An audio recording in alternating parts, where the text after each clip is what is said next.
తెలంగాణ హైకోర్టులో కేటీఆర్ కు ఊరట దక్కింది. రేవంత్ రెడ్డిని దూషించిన వ్యవహారంలో కేటీఆర్ పై నమోదైన కేసును కోర్టు కొట్టివేసింది. ఎంపీ అనిల్ ఇచ్చిన ఫిర్యాదుతో సైఫాబాద్ పోలీసులు కేసు నమోదు చేశారు. ఈ క్రమంలో కేసును కొట్టివేయాల్సిందిగా కేటీఆర్ పిటిషన్ వేశారు.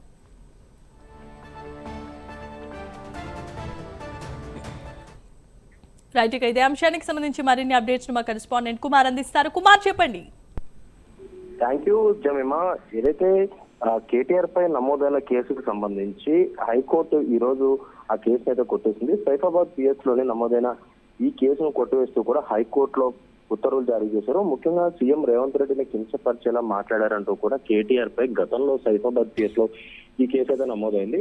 ముఖ్యంగా ఈ కేసుకు సంబంధించి కేటీఆర్ కూడా హైకోర్టులో ఒక పిటిషన్ అయితే దాఖలు చేశారు.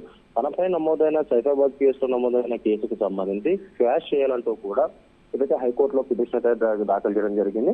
గతంలో ఇదే కేసుపై అనేక విచారణలు అయితే కొనసాగాయి. తాజాగా ఈ రోజు కూడా దీనిపై విచారణ కొనసాగిన తర్వాత ఇరువురు వాదనలు పరిగణలోకి తీసుకుని ఎఫ్ఐఆర్ ని క్వాష్ చేయాలంటూ కూడా హైకోర్టు అయితే ఆదేశాలు జారీ చేసింది. ఈ నేపథ్యంలోనే సైఫాబాద్ పిఎస్ లో నమోదైన ఈ కేసుకు సంబంధించి కేటీఆర్ కి అయితే ఊరట లభించిందని చెప్పచ్చు. గతంలో ఏదైతే సీఎం రేవంత్ రెడ్డిపై అనుచిత వ్యాఖ్యలు చేశారంటూ కూడా కేటీఆర్ పై కేసు అయితే నమోదైంది. ప్రస్తుతం హైకోర్టులో విచారణ జరిగిన తర్వాత ఎఫ్ఐఆర్ ని క్వాష్ చేయాలంటూ కూడా హైకోర్టు ఆదేశాలు ఇచ్చిన నేపథ్యంలోనే ఇటు సైఫాబాద్ పిఎస్ లో నమోదైన కేసు ఏదైతే క్వాష్ చేయడం జరిగింది.